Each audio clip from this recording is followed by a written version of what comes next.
Hi everybody, this is Chrissy Mack, and due to enough people saying they'd be interested, I've decided to start doing my makeup and talking about some real ghost stories or ghost experiences that I hear about. And I have people ask me all the time about how do you do your makeup? So you can check in the description box and I'll list all the products that I used today. If you're interested in makeup and you are a ghost nerd like me, or you have awesome paranormal experiences that you want to talk about, that you'd like me to bring up on my channel, then definitely shoot me a comment or a message. Subscribe. I'll try to do one of these a week. I'm thinking either Saturday or Sunday, just because it could be spooky Saturday or spooky Sunday. Let me know what you think. So anyway, I reckon I will shut up and get started on doing my face. I've already put on my foundation, my primer, all that good jazz. I didn't really want to do that on camera, and I didn't want to do my eyebrows on camera either because, well, they're not even like sisters, y'all. They're like cousins 3 times removed that might kiss sometime. I've got all that done off camera before now. So what I'm going to start out talking about, actually, I thought about a couple of local ghost stories that I knew, but then I was like, well, why don't I just kind of say why I got into paranormal stuff? Because, well, I mean, we all have our reasons, those of us that are really into it. For me personally, growing up with my grandmother, her house was super haunted, and so I learned not to be really scared of paranormal type stuff. Like, my grandfather passed away back in 1968 when my dad was 13 years old. He passed away in front of the Commerce Drug. He was in his car and had a massive heart attack, and the police actually had to bump his car to stop it because it was going around. And from the day he died on, things started happening in my grandmother's house. And so my dad grew up with it, my grandmother lived with it, and so when I was little, I grew up with it. And I remember the first time that I noticed it, I was slept with my grandmother in her room, and I heard footsteps in her hallway. And she had one of those old bungalow type houses that was built onto.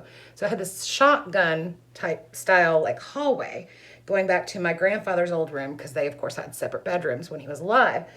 And it was hardwood floors, so it was really loud. So I woke up and it scared me. And my grandma was like, oh, well, it's just your papa. He's just, practicing a sermon. That's what he does. Because he was a pastor, and in life, he used to go up and down the hallway practicing his sermons for the weekend at night when he couldn't sleep. So my grandmother would hear those things and just think, oh, it's just Nelson. So she told me that, and for some reason in my 5-year-old brain, I was like, okay, cool, no big deal. That's just grandpa. Dead grandpa likes to walk up and down the hallway. That's normal because grandma says it's normal. So anyway, fast forward a few years, I think the next time something came up at her house, for me personally, I was probably maybe 10 or 11. And my grandma liked to hear the sound of my grandfather's voice, which I always have thought that's incredibly sweet. It was romantic. I mean, he was the one and only love of my grandmother's life. She was in her late 40s or early 40s when she had my dad, when she got married and all that. And when my grandfather passed, that was it. She was done. Nelson was gone. So she used to wear his clothes. And since he was a pastor, a lot of his sermons actually were recorded on tape, on audio cassette. So my grandmother used to play a lot of his sermons just to hear his voice. And again, I think that's, to this day, I think that's really sweet and romantic, and I can't imagine anybody that I'd want to fucking listen to like that. But hey, no offense to my boyfriend now, but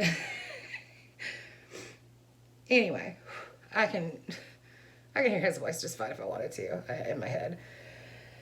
So I grew up hearing my grandfather's voice and his pictures and seeing his clothes. But I was 10 or 11, and I was at my grandmother's house alone because I grew up between my grandmother's house and my father's house. Oh, by the way, I promised that I would try out this palette from Bailey Sarian. That's how this all started. I was home alone at Granny's house because it was one of her days with me. And the tape player that was in our living room there started to play. And it was playing my grandfather.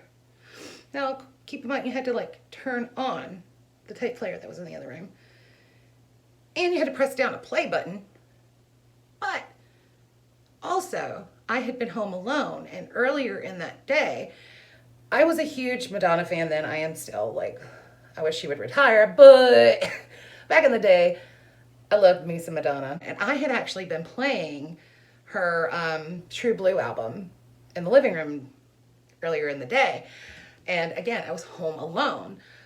I didn't put my grandfather's tape in because that's not something that I wanted to do. Like, I didn't care about hearing my dead grandpa talking about Jesus.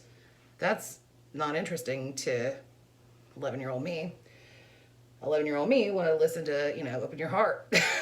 So anyway, the tape deck starts playing and it's my grandpa talking, doing a sermon. And I heard that, and by then I was actually in the back bedroom, and I thought maybe my grandma was home. So like, I came out of the bedroom, went back down by then my bedroom was my grandfather's old room. I went like down the hall, checked the house, no grandma. Granny's still gone. Tape deck is wide open too. The volume is turned all the way up. So I'm like, okay, well that's weird. And I go and like turn it off. I'm not scared. That's the crazy thing. Like, because I grew up with it, I guess that's why it never scared me at her house. So like I turned it off or whatever. It's just like, okay, that's weird. I'm going to go back to my room and watch Star Trek: The Next Generation because I remember that was on Channel 21. I get back into what is now my room there, which is my grandfather's old room, and start watching Star Trek again. Like I said, I remember it was Star Trek. Not even 5 minutes later, the tape cuts back on. And I'm like, seriously, is Granny home and I just didn't see her? Like, I'm questioning these odd little things. And I mean, it's not like my grandmother's house was that big. So I go back into the living room and I check out the rest of the house and still no grandma. And I'm like, so I turn it off and I remember I took out the tape and I put the tape back in. My grandmother had a shoebox that was full of tapes of my grandfather, and I put it back in the shoebox, and even like, I sifted through to find the case. Like the case was actually down in the shoebox. Like, and usually when she took out one of my grandfather's tapes, she took like the cassette tape case out with it so that she could keep them together because they're dated and they say that what the sermon is on them. So I had to like dig for it in the shoebox, put it back in its case even to make sure like it's where it's supposed to be. So go back to my room. 5 minutes later, I hear it again. And this was the first time I actually got spooked. Because again, I'd heard like occasional voices at night. I had heard the footsteps at night. But this was the first time I actually got spooked because this was a physical thing that was happening. It was like the first time I realized, oh, dead people can touch things, and if they can touch things, that means they can touch me. And I do not like the idea of anything touching me, much less a dead thing. Like, I've always been a touch me not. So the idea of like a dead thing touching me makes me even less happy. So anyway, like, okay, well, shit. Go turn off this tape. And I'm like, okay, Grandpa, seriously, you're scaring me. So if you could stop, because I don't really like this right now. Like, I don't know what you're trying to say to me, but you're scaring me. So if you were trying to say something to me, scaring me isn't going to work. Like I had like that earnest conversation with my dead grandpa. Took the tape back out of the deck. Like, take the tape out, put it up. Let's just pretend this isn't happening. And I'm going to go in my room and I'm going to turn the TV up really loud. So if that tape starts again, like if it gets back out of the box somehow, because again, it had gotten out of the box, because back out of the box somehow, I don't want to hear it. I don't want to know about it. I want nothing to do with it. I don't like being scared. Didn't turn back on that night, or that day rather, thankfully. Because by the time my grandma got home, I was like, Granny, I'm scared. This is what happened. And she's like, well, you know, maybe there was something in that sermon that your Grandpa Roach wanted you to hear, young lady. Yeah, and I was like, I don't care about Jeebus. I care about a ghost trying to talk to me. And then, like I said, you know, through the years, you always heard like a voice here or there, footsteps. But the next time that I actually got good and spooked at old Granny Roach's house, I was 21 years old. I had recently split up with the guy that I was engaged with at the time, and I had to move in with my grandmother because I needed a place to stay for a while. I was like, I'm gonna just move into my old bedroom and get my life together. Well, I was there for about a week, and I mean, I was having a really rough time because, like I said, it was just a terrible, terrible breakup. Wouldn't wish that on anybody, how rough that was. And I was back in my room and I was just sobbing. And so I'm laying in the bed and I'm crying and making deals with myself, and it was awful. And my bedroom door opens, and I thought that it was my grandmother, because Granny, ever since I was a little kid, always like, she had a habit of coming in to check on me at night if I was at her house, even as an adult, until she died. Even at night, she just liked to check and make sure I was breathing. Weird, right? But also true. I thought it was just my grandmother coming in to check on me because I heard the door open, but then I heard it close. And I thought, that's weird. And then right after that, I heard the bathroom door open because Grandpa's old room was also the master bedroom of the house. So it had an attached bathroom, which is why I liked that room. And the bathroom door opened and the light turned on in the bathroom. And I was like, why is Grandma using my bathroom? She has the bathroom right next to her room. This is weird, but whatever. And I heard the shower turn on. And that's when I was like, huh? My grandmother didn't take showers. She took baths. She took one bath a week. It was always on Saturday night because she went to church on Sundays. And otherwise, she just took sink baths, and she only washed her hair in the sink. She did not like the shower. The shower was something she never touched. She never understood like why there was one, like my grandpa had one installed in the house. Hey, teach his own, right? So when the shower cut on, I was like, what the fuck is going on?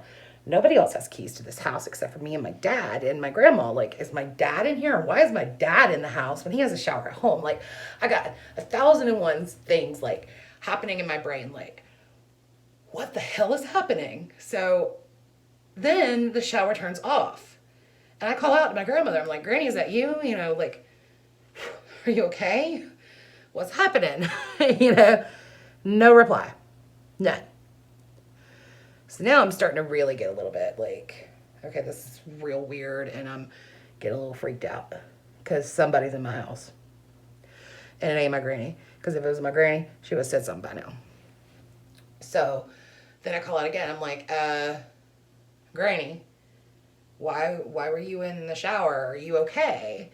And still nothing. Bathroom like cuts off. And by this point, I'm like sitting up in the bed, like trying to figure out what's going on. I'm looking dead at the door, like dead ass at the door. Nobody comes out of the bathroom, but someone sits on my bed, and I feel the comforter that I'm under, like go.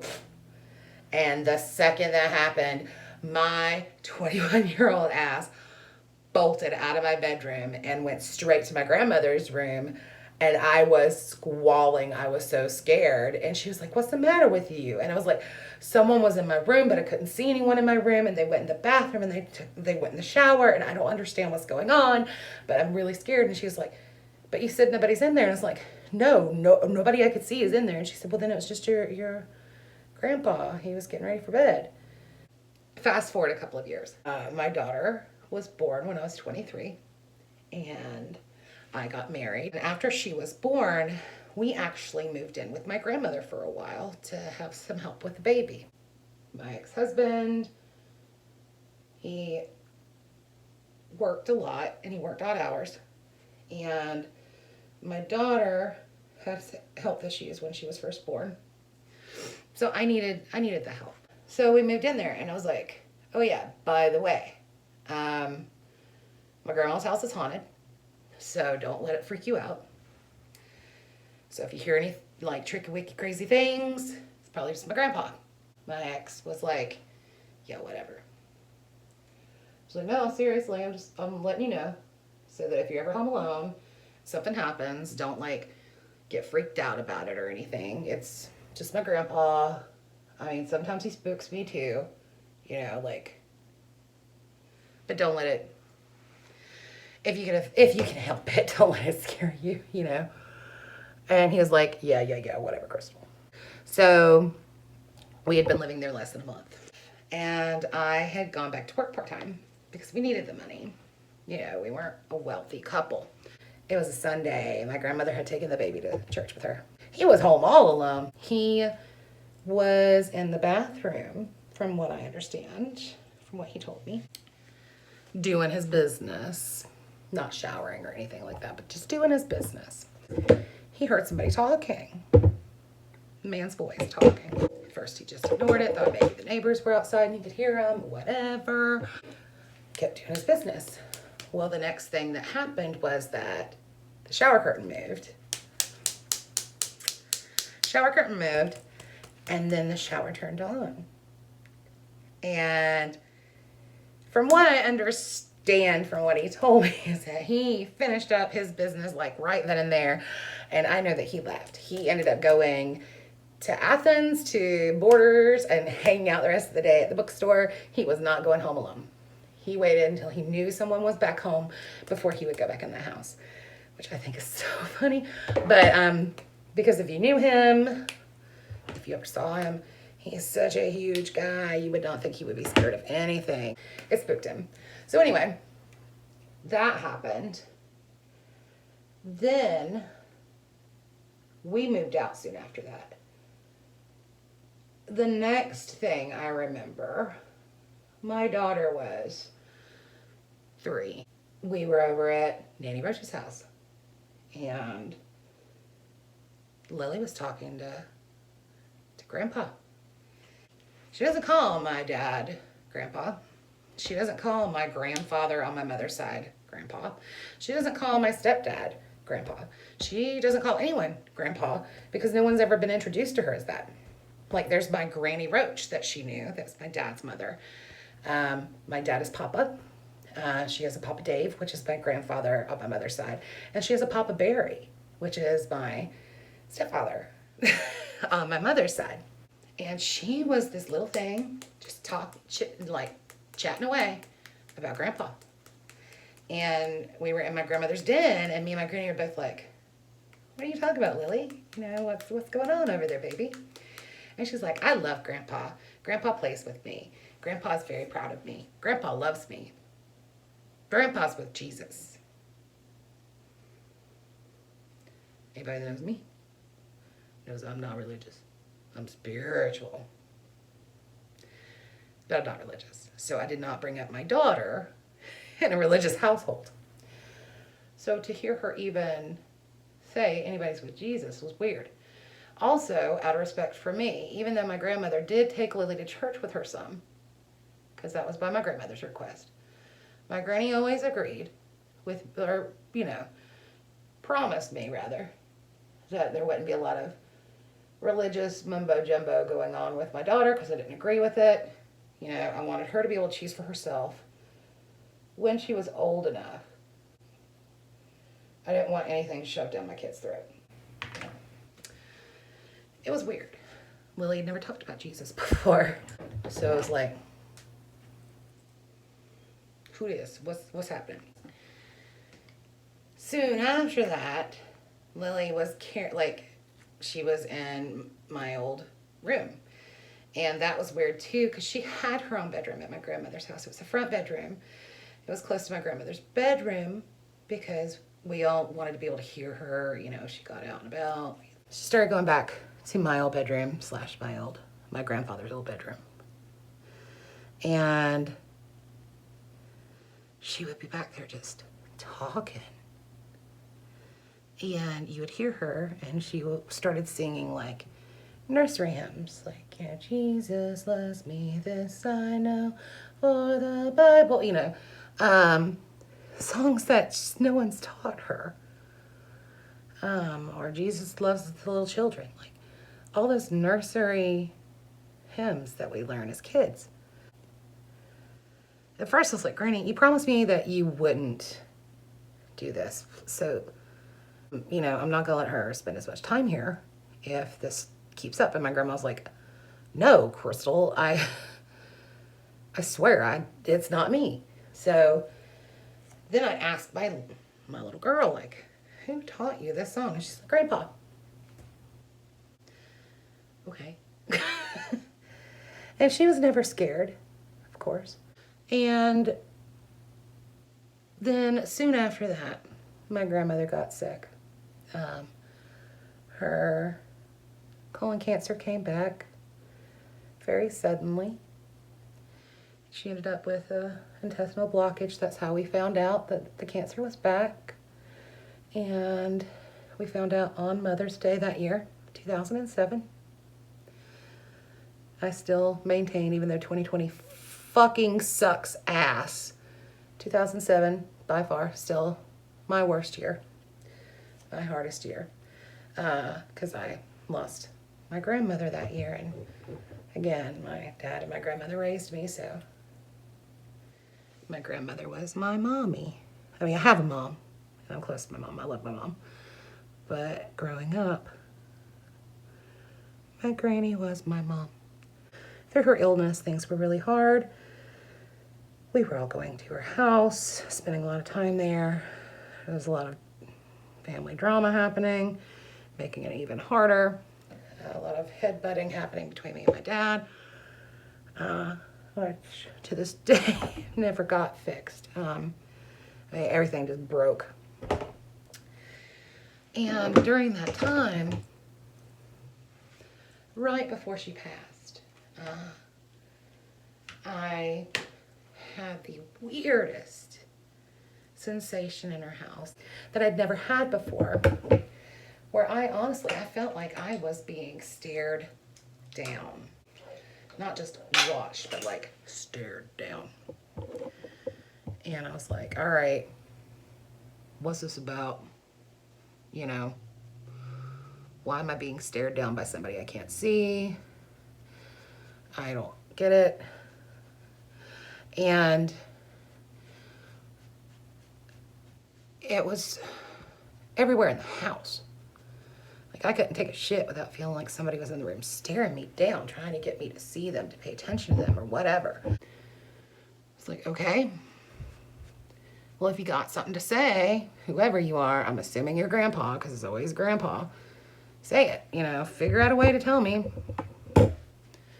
Because time's running out in this house. I knew that Granny wasn't going to be around much longer, but Dad wasn't to the point of accepting that, but I was. So, this brush isn't working. So I was trying to get my time in where I could, basically. That night, I dreamt about my grandfather. I was sleeping on my grandmother's couch, and he came to me in the dream, and he said, she's going to be with me soon, and you're going to be okay. And I said, I will. You know, I've been fighting with Daddy about this for the last 2 months. It's time for him to understand that Granny wants to go at home, and he needs to stop making her go to the hospital and making her do all these things she doesn't want to do. She's ready to be with you, Grandpa, I know. And he was like, all right, I want you to be okay. God, thinking about it, it's like making me kind of emotional now. But he told me he had enjoyed watching me grow up all these years, and he was proud of me. So then I woke up, and I was upset when I woke up. If I ruin this makeup, I'm gonna be really upset with myself. Anyway, so I was like, okay. Woke up, went and checked on my grandmother. She was asleep, but she was so frail. 2 days later, my family came into town from California. I have a cousin, his wife, and their 2 children that came into town from San Diego. And then I had another cousin and her 3 grandchildren come down from Nashville, because like my family is like California, like San Diego, Los Angeles, Nashville, Knoxville, a few in Memphis, and then that's it. Like the only family I have in Georgia is like my father, my daughter at this point, and then my mom's side of the family. The rest of my family is Tennessee or California, and I have a little bit of family in North Carolina. Everybody knew that Granny was about to go, so the family was coming into town to like say their goodbyes, basically, try to get to see her before she went. Well, I was a shit, and I didn't get along with one of my relatives that was coming into town. So I spoke to my grandmother, and I was like, look, I'm really sorry. I know it means a lot to you to see your family, and I'm gonna come after they all leave, because I can't do her. Every time I see her, we argue. I don't want to put you through that. You don't need that stress around you, and I don't need that bullshit. And my grandmother said she understood. So the family came. They stayed in town for a weekend, just 3 days, 3-day weekend, and they left on Monday morning. So they came in on Friday. They left on Monday morning. Like everybody was flying out Monday morning. So I talked to my grandmother Monday afternoon. I called to check in on her, and she was like, I'm really tired. I said, well, yeah, you just had all those people at your house. I can understand you're really tired. You need to get some rest. And she was like, I love you more than you'll ever know.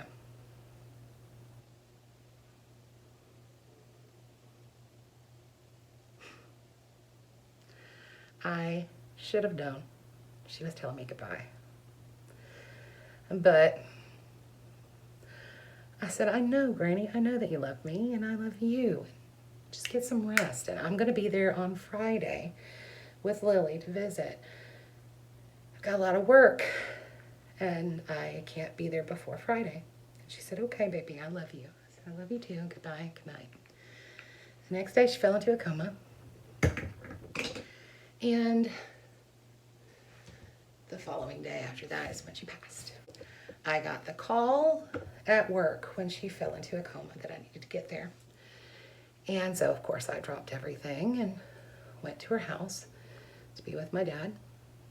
And while I was at the house, it was a very eerie feeling. It wasn't calm at all. You would think it would be, but again, it's that feeling of being watched. Something's watching me.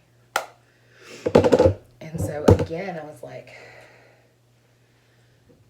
whoever's watching me at this point, you need to let me know what's up, because I'm trying to say goodbye to my grandmother and you're distracting me from the task at hand, which is dealing with the fact that I'm losing my grandmother. There it is. Okay. So that night, I had another dream.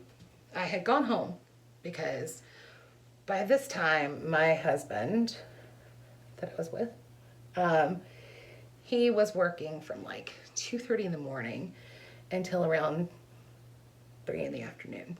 So somebody had to be at home with the baby, with my daughter, who was, she was 3 and a half at the time. So somebody had to be home. I couldn't stay in Commerce at my grandmother's house. So I went home, and I was hoping that she wouldn't die while I wasn't there, you know. And I had a dream, yet another dream. And it was my grandmother this time.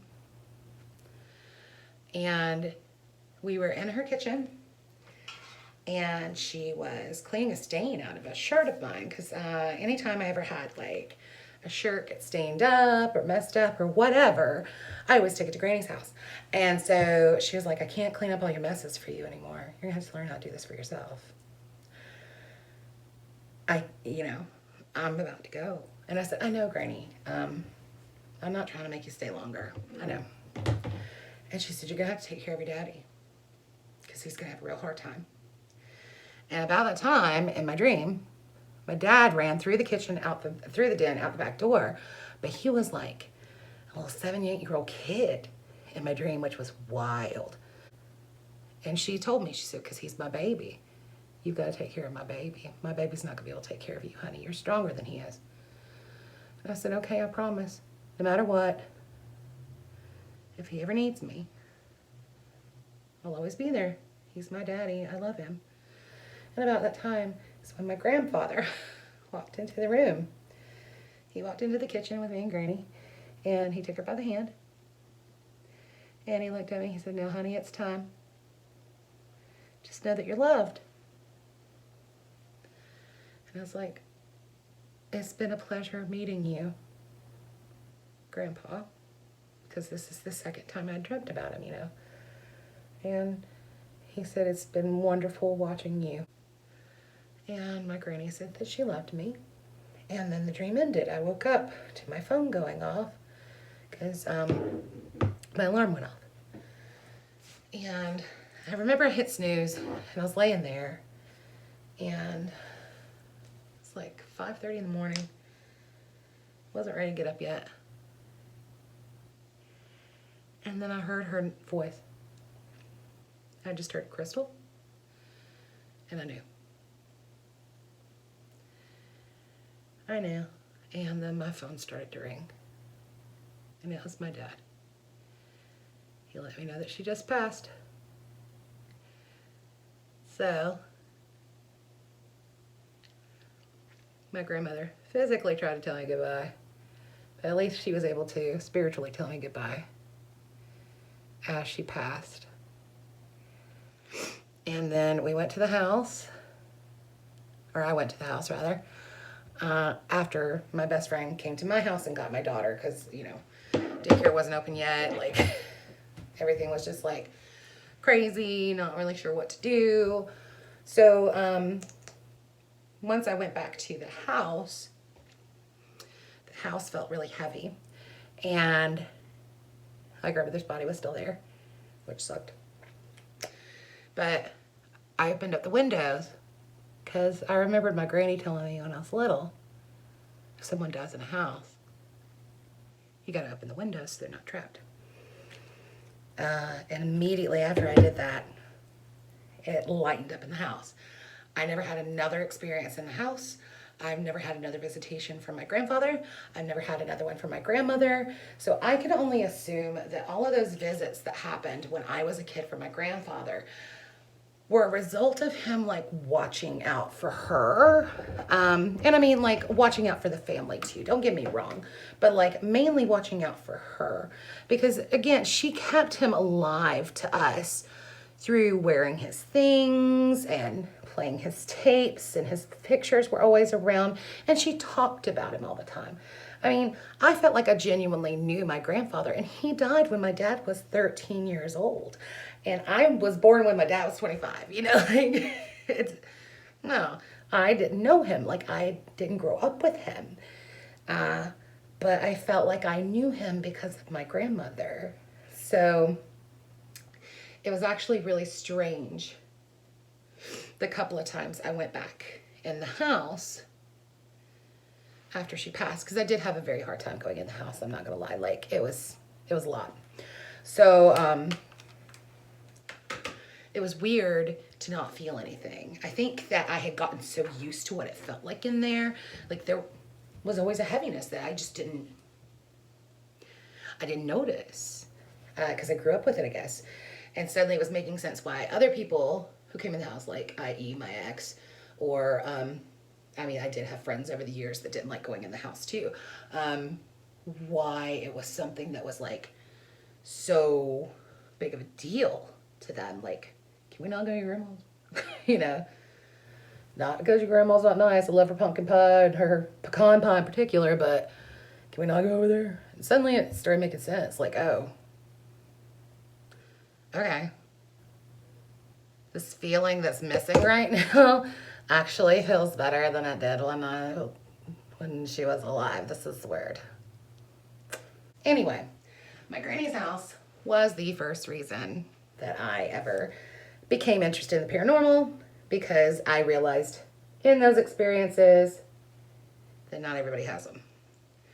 Not everybody grows up that way. For me, it was something that was normal. And it's not. It's paranormal. See what I did there? So anyway, so that is the story of my grandma's house growing up. Now, I have lots of other experiences that have nothing to do with my grandma's house that I'm looking forward to sharing with you guys. But if you have any ghost stories that you want me to talk about or research, definitely, like I said before, subscribe, pop it in the comments box, and I'll look through it, and if it looks cool, I'll talk about it. And I'm going to try to do one of these videos once a week, and maybe it won't be as long-winded as this one, but I figured I should at least like throw some kind of foundation out. Also, I don't think I look too terrible considering I'm out of concealer, and I just played with a palette that I've never touched before, so I think it looks okay.